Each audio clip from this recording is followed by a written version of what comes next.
The Zen. The Zen. I'm finding my Zen. Hey everybody, welcome back to Handmade at Home. It's me, AV. In this video, we are going to find our Zen by making essential oil diffuser necklaces.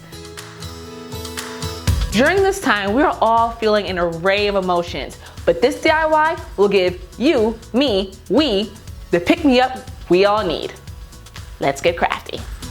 First, you want to pinch off a small portion of your air dry clay, about a 1/2 inch round. You're going to roll it into a ball in your hand.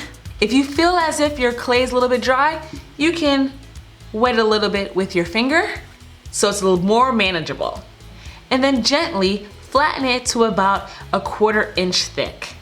You can keep it roundish, or you can use something small to cut it in a particular shape. I'm gonna use this bottle top. Use a bamboo skewer or a chopstick to make a hole in the top center of your shape. You're going to move the skewer in a very small circle to gently make the circle larger.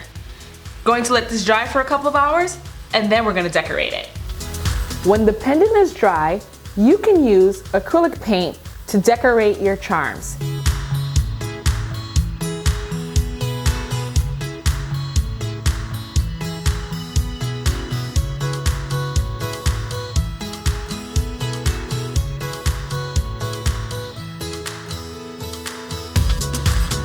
Then use decoupage glue to seal the back.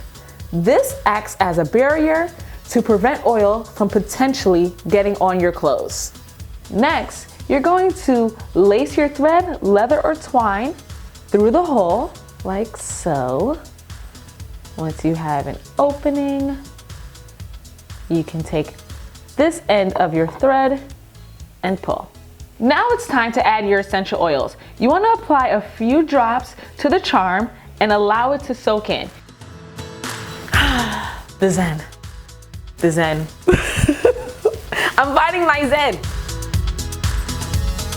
Essential oils have a lot of therapeutic properties, and there are so many to choose from. I'm a lavender girl myself, but we want to hear from you. What are some of your favorite essential oil blends? Let us know in the comment section. Don't forget to like, subscribe, and we'll see you next time. Peace out.